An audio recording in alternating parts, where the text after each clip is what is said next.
की शुरुआत होती है एक स्टेशन को दिखाने से, जहाँ पर एक लड़का बिल्कुल अकेला बैठा था। तभी स्टेशन पर एक अजीब सी औरत आई जो पागलों जैसी हरकतें करने लगी। उसने बाल खोले हुए थे और बड़ी अजीब तरह वो चल रही थी। लड़का उसकी वीडियो बनाकर इंटरनेट पर डाल देता है और सबको लेकर बताता है कि ये औरत अजीब तरह का बर्ताव कर रही है। और फिर तभी पलक झपकते ही वो औरत वहाँ से गायब हो गई। वो लड़का सोच भी पड़ गया कि अचानक वो कहाँ गायब हो गई। इसीलिए उसी जगह पर जाकर चेक करने लगा, जहाँ तभी ट्रेन वाला गेट अपने आप ही खुल जाता है। लेकिन हैरत वाली बात ये थी कि वहाँ कोई ट्रेन नहीं आई थी। तभी लड़के को पटरी वाली जगह पर से आवाज आने लगी। इसीलिए वो नीचे बैठकर अपना मुंह अंदर डालकर चेक करने लगा और फिर तभी वो गेट अपने आप ही बंद हो जाता है। लड़के का गला बीच में आने की वजह से कटकर कुचला गया और ऐसी बहुत दर्दनाक उसकी मौत हो जाती है। इसके बाद हम एक रिपोर्टर लड़की को देखते हैं जिसका नाम नायोंग था। हाल ही में उसने एक एक्ट्रेस के बारे में रिपोर्ट बनाकर उसकी खबर चला दी थी, जो रिपोर्ट काफी वायरल जा रही थी। इन लोगों ने उस एक्ट्रेस की इजाजत के बगैर ही उसकी न्यूज रिपोर्ट बना ली थी, जिस वजह से उसे इतना गुस्सा आया कि उसने इनकी कंपनी के खिलाफ शिकायत कर दी, जिस वजह से कंपनी को 50 मिलियन का फाइन लगता है। इस बात की वजह से नायोंग की बॉस उस पर बहुत गुस्सा करती है और कहती है कि ये सब तुम्हारी वजह से हुआ। अब या तो ये फाइन तुम भरोगी या फिर कोई ऐसी रिपोर्ट बनाओ जो इसी तरह वायरल कामयाबी की बुलंदियों पर जाए। ऐसे हमारी रिपोर्ट पर व्यूज बढ़े, ज्यादा एड्स आए, जिससे हमें इतना मुनाफा हो कि हम इस फाइन को भर सके। अब ये सुनकर नायोंग सोच में पड़ गई कि अब मैं क्या करूं। अब नायोंग को किसी काम से उस स्टेशन पर जाना पड़ता है जहाँ उसकी मुलाकात अपने दोस्त से हुई। उसका दोस्त नायोंग को बताता है कि उस दिन जब तुम स्टेशन से गई थी तो मैंने एक लड़के को देखा जो अचानक ही ट्रेन के सामने आया और उसकी मौत हो गई। उसने खुद अपनी जान ली थी। हालांकि मैंने उसे बचाने की कोशिश की थी पर काफी देर हो गई। अजीब बात ये है कि ठीक उसी वक्त मैंने पटरी पर एक छोटे बच्चे को भी देखा जो बिल्कुल अकेला था। सुनने में आया है कि बिल्कुल यही चीज एक और आदमी ने भी देखी जो यहाँ स्टेशन पर मोर्टिशन का काम करता है। मोर्टिशन वो होता है जो लाशों को फ्यूनरल दफन वगैरह करने के लिए तैयार करता है। आगे नायोंग का दोस्त बताता है कि अब मैं तुम्हें हैरानकुन जानकारी देता हूँ। वो बच्चा असल में भूत था और जिस आदमी ने अपनी जान ली थी उसकी हालत ऐसी थी जैसे वो किसी के कंट्रोल में हो। अब ये सुनकर नायोंग यहाँ फैसला कर लेती है कि अब मैं इस भूतिया स्टेशन यहाँ पर मरने वालों और यहाँ के भूतों के बारे में अपनी रिपोर्ट बनाऊंगी, जिसमें इस स्टेशन के बारे में सबके सामने लाया जाएगा। ये वायरल जा सकती है। अब नायोंग उस मोर्टिशन से मिलने जाती है जो बताता है कि हाँ मैंने भी उस पटरी पर छोटे बच्चे को देखा था। तब ये सुनकर नायोंग इस स्टेशन के बारे में रिपोर्ट बनाना शुरू कर देती है। वो अपने दोस्त को कहती है कि यहाँ कैमरास तो लगे ही हैं, तो तुम मुझे उस दिन की कैमरा रिकॉर्डिंग दे दो। तब उसका दोस्त जैसे तैसे छुपते छुपाते उस दिन की रिकॉर्डिंग निकाल ही लेता है। अब नायोंग का दोस्त जब वॉशरूम में मुंह धो रहा था तो अचानक उसे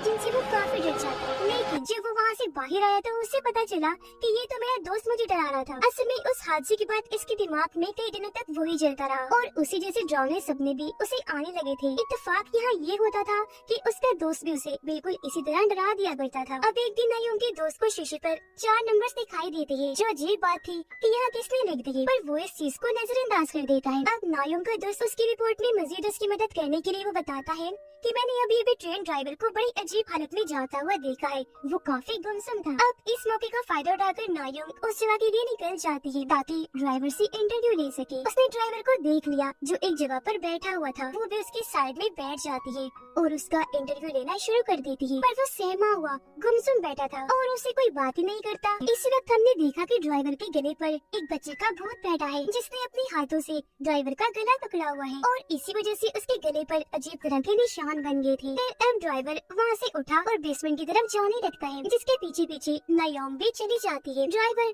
दीवार की तरफ मुंह करके खड़ा हो गया और बार बार 4 नंबर बोल रहा था जो थे 0319। अब इसी तरह के 4 नंबर नायोंग के दोस्त को भी दिखाई दिए थे और अब यह ड्राइवर भी एक भूत में बदल जाता है और उसका चेहरा बहुत डरावना लगने लगता है, जिसके अगले पल ड्राइवर वहाँ से गायब। अब नायोंग ट्रेन में थी। वो काफी खुश हो रही थी क्योंकि वहाँ का हर एक मुसाफिर उसके स्टेशन वाली खबर को ही पढ़ रहा था, क्योंकि सच में वो काफी वायरल हो गई थी। पर जब उसने नीचे देखा तो वहाँ एक बच्चे का भूत बैठा था जिसका पैर पकड़कर नीचे खींचने लगता है, जो देखकर वो काफी डर गई और उसकी चीख के साथ नायोंग को होश आ जाती है, यानी कि ये सब उसका सपना था। पर जब उसने सर उठाकर सामने देखा तो उसके साथ काम करने वाले सारे लोग केक लेकर आ रहे थे, क्योंकि स्टेशन वाली खबर सच में वायरल गई थी और लाखों की तादाद में लोग उस खबर को देख रही थी, जिस वजह से हर कोई काफी खुश था।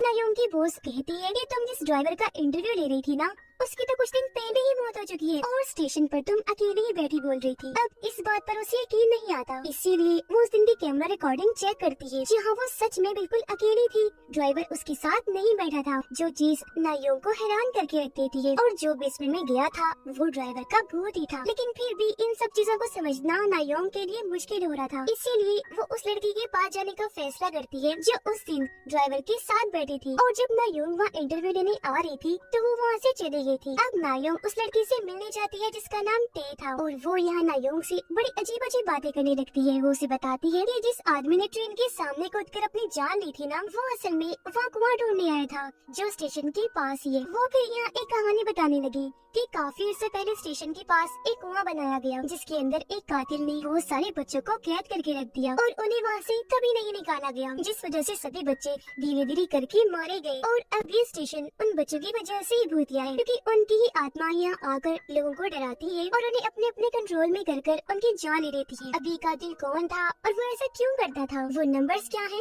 वो लड़की यहाँ नहीं बताती। अब नायोंग इंटरनेट पर उसी कुएं के बारे में सर्च करती है। इस कुएं की तस्वीरें वो टे को भेजती है जिससे उसे काफी कुछ याद आने लगता है, पर वो नायोंग को कुछ नहीं बताती। थोड़ी देर बाद टे एक डायरी उठाती है जिसमें कई सारे नंबर्स लिखे हुए थे। हैरान करने वाली बात ये थी कि वो सारे नंबर्स भी 4 ही थे। साथ ही डायरी के अंदर एक तस्वीर भी थी जिसमें एक आदमी के सामने 2 बच्चे एक ऑर्फनेज के सामने खड़े थे जहाँ पर लावारिस बच्चों को रखा जाता है जिनका इस दुनिया में कोई नहीं होता। सबसे बड़ी बात कि इस ऑर्फनेज का नाम भी वही था जो उस गोस्ट स्टेशन का था। तो अब इस तस्वीर को टे बड़े गौर से देखने लगती है और उसे कुछ कुछ ख्याल आने लगते हैं। ऐसा लग रहा था कि जैसे इस तस्वीर और ऑर्फनेज से उसका ताल्लुक हो। अब नायोंग और उसके दोस्त मोर्टिशन के पास आते हैं जो कि इन्हें उस ड्राइवर की लाश दिखाने ले जा रहा था, क्योंकि नायोंग उसकी कुछ तस्वीरें बनाना चाहती थी। पर जब इन्होंने लाश पर से चादर हटाई तो उसके जिस्म पर बहुत सारे निशान थे जो नाखूनों के बनाए हुए लग रहे थे। तब यहाँ मोर्टिशन जानकारी देता है कि ये निशान दरअसल उन बच्चों के नाखूनों के निशान हैं, क्योंकि उनकी आत्माएं उन लोगों के जिस्मों पर नाखून मार देती है जिनकी अनकरीब मौत होने वाली होती है। क्योंकि यहाँ जितनी भी लाशों को लाया जाता है सबके जिस्मों पर ही ऐसे निशान होते हैं, और ये निशान और वो 4 नंबर से बताते हैं कि उन बच्चों की आत्माओं का अगला शिकार कौन है। अब यहाँ नायोंग का दोस्त नोटिस करता है कि मोर्टिशन की बाजू पर भी वैसे ही निशान बन गए हैं, और तो और उसके गर्दन में भी एक बच्चे की आत्मा बैठी थी, जो देखकर वो खुद भी काफी डर गया। लेकिन वो ये बात कोई नहीं बताता, क्योंकि ये इस बार की तरफ इशारा था कि मोर्टिशन भी मरने वाला है। अब नायोंग देखती है कि स्टेशन वाली खबर बहुत तेजी से वायरल हो रही है। वो इतनी हिट हो गई है कि अब उस पर मिलियन व्यूज आ रही है, पर लोगों पर इसका थोड़ा बुरा असर भी पड़ा था। अब ज्यादा से ज्यादा लोग उस स्टेशन पर जा रहे थे और वहाँ की वीडियो इंटरनेट पर डाल दिया करते थे। सिर्फ यही नहीं बल्कि वो अपने जिस्मों पर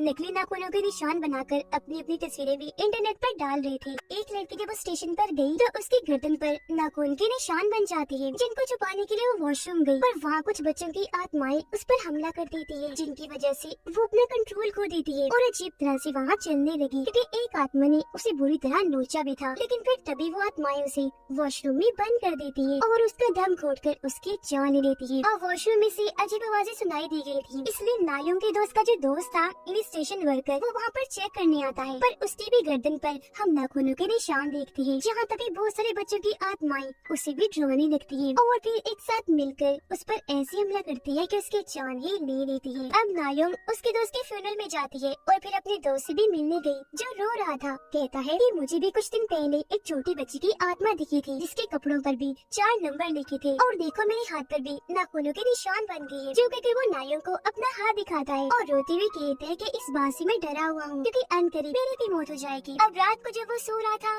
तो उसे उन्हीं बच्चों के बुरे बुरे सपने आते हैं, जैसे वो सारी आत्माएं उसके ऊपर बैठी हुई है और फिर खींचकर उसे कुएं में ले जाकर फेंक देती है। अब डर की वजह से उसकी आँख खुल गई और वो सीधा नायोंग के पास जाता है और उसे इस सब के बारे में बताता है, जिस पर अब ये दोनों इन सब का हल ढूंढने का फैसला करते हैं और टे से मिलने उसके घर आ जाते हैं। वो यहाँ ये राज खोलते हैं कि जिस लड़की ने कूद कर अपनी जान ली थी, जिसे तुम्हारे दोस्त ने भी बचाने की कोशिश की थी, यानी जो कुआं ढूंढने उस स्टेशन पर गया था, वो दरअसल मेरा भाई था और उसकी मौत की वजह यही है कि वो वहाँ कुएं की तलाश में गया था। अब ये लोग मिलकर उसका मोबाइल चेक करते हैं, जिसमें से इन्हें एक वीडियो मिलती है जो उसकी भाई की थी। वीडियो में टेका भाई बताता है कि मुझे वो कुआं मिल गया है, जिसके अंदर का सीन भी वो दिखाता है, जहाँ उन बच्चों के स्केलेटन ने ढांचों के टुकड़े पड़े हुए थे। अब ये सब कुछ देखकर ये लोग फैसला करते हैं कि हम भी उस कुएं को ढूंढेंगे और ढांचों के टुकड़ों की मदद से बच्चों का फ्यूनरल कर देंगे, ताकि बच्चों की जो आत्माएं स्टेशन पर घूम रही है उन्हें सुकून मिल जाए और वो हमेशा के लिए यहाँ से चले जाएं। और इसके बाद ये लोग उस कुएं को भी हमेशा के लिए बंद कर देंगे। इस मकसद के लिए अब नायोंग और उसके दोस्त उस स्टेशन पर जाते हैं और पटरियों के रास्ते पर चलते हुए ये एक सुरंग में जा पहुँचते हैं, जहाँ बहुत अंधेरा था और काफी डर भी लग रहा था, क्योंकि बार बार बच्चों की आत्माएं उन्हें डराने की कोशिश कर रही थी, लेकिन फिर भी वो हिम्मत करके आगे बढ़ती रही और आखिरकार इन्हें वो कुआं मिल ही जाता है। पर तभी सारे बच्चों की आत्माएं वहाँ से बाहर आकर इनकी तरफ बढ़ने लगी, इन्हें मारने के लिए। तब यहाँ नायक उन्हें रोकर कहती है कि तुम परेशान न हो, हम तुम्हारी कहानी, तुम्हारी सच्चाई सबके सामने लाकर ही रहेंगे। जो सुनकर सारे बच्चे चिल्लाते हुए रोने लगते हैं और दिखाने की कोशिश कर रहे थे कि हमने कितना दर्द, कितनी तकलीफ सही है। खैर अब ये लोग कुएं में से उन बच्चों के ढांचे के टुकड़े निकाल लेते हैं और अब सबको यही लगने लगता है कि ये मौत का खेल आखिरकार खत्म हुआ। पर ये चीज उसके लिए अच्छी साबित भी नहीं होती, क्योंकि जाहिर है अब ये केस हल हो चुका था। सबको पता चल गया था कि आत्माओं के जाने के बाद मौत का ये खेल खत्म हो गया है। यही वजह है कि अब लोग ये खबर नहीं देख रहे थे और व्यूज आना बंद हो जाते हैं, क्योंकि व्यूज ऐसे केसेस पर आते हैं जो सॉल्व ना हुआ हो, क्योंकि उसमें सस्पेंस बना रहता है कि अब क्या होने वाला है और क्या नहीं। इस बात पर उसकी बॉस पहले तो नाइयों को काफी बातें सुनाती है और फिर उसे कुछ दिन के लिए नौकरी से निकाल देती है, वो भी काफी बेइज्जत करके। अब इस वजह से नाइयों को काफी गुस्सा था पर वो कुछ कर नहीं पाती। अब नाइयों का दोस्त जब उस स्टेशन पर काम कर रहा था तो फिर से एक बच्ची की आत्मा उसे दिखाई देती है, जो बार बार उसे डराने की कोशिश कर रही थी, जिससे यहाँ ये बात क्लियर हो गई कि मौत का ये खेल अभी भी खत्म नहीं हुआ। नायम का दोस्त अब अपने सामने मोर्टिशन को देखता है, उसे याद आया कि इसके हाथ पर भी निशान थे, इसलिए वो भागकर उसका हाथ चेक करने जाता है, जहाँ पर अब निशान नहीं थे, जिसका मतलब कि मोर्टिशन ने इस चीज से जान छुड़वाने के लिए कुछ किया था। ये देखकर उसका दोस्त मोर्टिशन को अपने हाथ पर बने निशान दिखाकर उससे मदद मांगता है कि मुझे भी बता दो इसे छुटकारा कैसे पाऊँ, लेकिन वो तो उसकी मदद करने से साफ इनकार करके वहाँ से चला जाता है। अब नायम का दोस्त घर तक मोर्टिशन का पीछे करता है, जहाँ उसने कुछ ऐसा देखा कि उसके होश उड़ गई, पर वो क्या था ये हमें दिखाया नहीं जाता।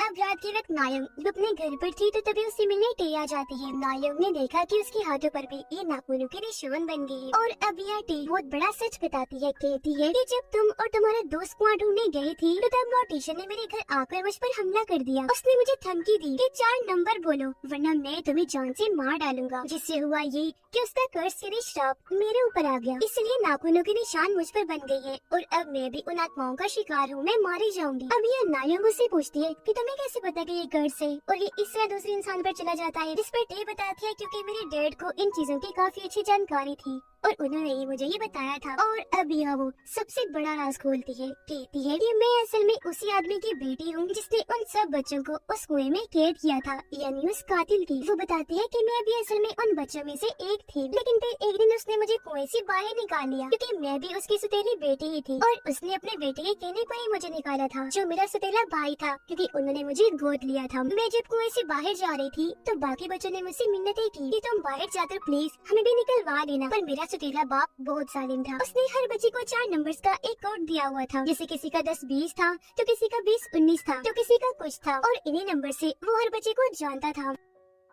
अब जाहिर है उन बच्चों के नंबर्स थे तो उनके मरने के बाद उनके भूतों का भी हर एक नंबर था। टे का सतीला बाप इस ऑर्फनेज को चलाया करता था, वहाँ वो इन बच्चों पर इतना जुल्म करता था कि उन्हें मारकर काटता था, जिसके बाद सभी बच्चों के जिस्मों के हिस्से बेच दिया करता था। पर जब पुलिस को उस पर शक हुआ तो उसे डर होने लगा कि कहीं मैं पकड़ा न जाऊँ। यही वजह है कि उसने इन बच्चों को जिंदा ही इस कुएं में कैद कर दिया। टे रोते हुए कहती है कि ये सब मेरी और मेरे भाई की आंखों के सामने हुआ था, लेकिन हम क्या करते डरे हुए थे, उन बच्चों की मदद नहीं कर पाए और मुझे लगता है हमने उन्हें धोखा दिया, मुझे अपनी गलती का एहसास है। ये सारी बात बताकर वो बहुत रोती है क्योंकि सब कुछ उसे याद आ गया था, तो वो उन आत्माओं को अब पहचान पा रही थी। अब मौत के इस खेल को खत्म करने का सिर्फ एक ही रास्ता था कि जो भी लोग इस कर्ज का शिकार है उन्हें मर जाना चाहिए, इन्हें जिनके भी जिस्मों पर निशान है वो मारे जाएं। ये सारी बातें जानकर नायम अपने घर आ गई और बिस्तर पर लेटकर इस बारे में सोचने लगती है, पर तभी उसकी आग लग गई। अगली सुबह जब वो उठी तो उसके दोस्त की कॉल आती है, जो नायम को बताता है कि मैंने अपना फोन नंबर बदल लिया है, तो जरा नोट कर लो। वो अपना नंबर बताने लगा और नायम भी साथ साथ नंबर बोलने लगे, लेकिन वो 4 नंबर बोलकर चुप हो जाता है और नायम के बोलते ही कर्ज उस पर आ गया। यानी कि ये सब उसके दोस्त ने नायम को फंसाने के लिए प्लान किया था, क्योंकि जब वो मोर्टिशन के पीछे गया था तो उसने उसे ये सब करते हुए देख लिया था और वो कहता है कि माफ करना, मैं जीना चाहता हूँ इसलिए मुझे ऐसा करना पड़ा, जो कहकर वो फोन काट देता है। अब यहाँ हमें पता चला कि जब नायम का दोस्त मोर्टिशन का पीछे करते हुए उसके घर गया था तो वहाँ मोर्टिशन ने उसे जानकारी दी थी, कहा था कि अब तुम्हें ये फैसला करना है कि ये कर्ज तुम्हें किसके पास भेजना है, और हाँ जिस इंसान को भी तुम कर्ज के लिए चुनो उस स्टेशन के भूतिया होने और इस कर्ज के बारे में पता होना चाहिए, और अगर तुमने सामने वाले से वो नंबर बुलवा दिए तो तुम्हारा कर्ज उस पर चला जाएगा। तो इसलिए उसने नायोंग के साथ ऐसा किया। अब नायोंग काफी फिक्रमंद हो जाती है, क्योंकि अगर उसने जल्द कुछ ना किया तो वो मारी जाएगी। वो काफी दिमाग लगाकर ये फैसला करती है कि मैं अपना ये कर्ज अपनी बॉस पर डाल दूंगी, जो हमेशा मुझ पर भड़कती रहती है, और ऐसे मेरा बदला भी पूरा हो जाएगा। वो अब सीधा अपनी बॉस के पास गई और उसे कहती है कि मैं यहाँ से रिजाइन दे दूंगी, यानी ये जॉब मैं खुद ही छोड़ दूंगी अगर तुम ये 4 नंबर बोल दोगी तो। अब उसके बॉस को कुछ समझ नहीं आती, लेकिन नायोंग उसे बातें सुनाकर इतना गुस्सा चढ़ा देती है कि आखिरकार वो 4 नंबर्स बोल ही देती है, जिससे नायोंग का कर्ज उस पर चला जाता है। अब बॉस पर कर्ज आना ही था, क्योंकि असूल के मुताबिक उसे स्टेशन और कर्ज दोनों का ही पता था। वो जब वहाँ से जा रही थी तो उसके पीछे हम बॉस को चिल्लाते हुए देखते हैं, क्योंकि उसके हाथ पर भी नाखूनों के निशान बन गए थे, और वो समझ गई थी कि मेरे साथ क्या हुआ और अब मैं बचने वाली नहीं, यानी कि ये कर्ज कभी खत्म नहीं होगा, ऐसे ही चलता जाएगा तब तक जब तक कर्ज वाले सभी लोगों को जान से ना मार दिया जाए। इसी के साथ ये फिल्म यहीं पर खत्म हो जाती।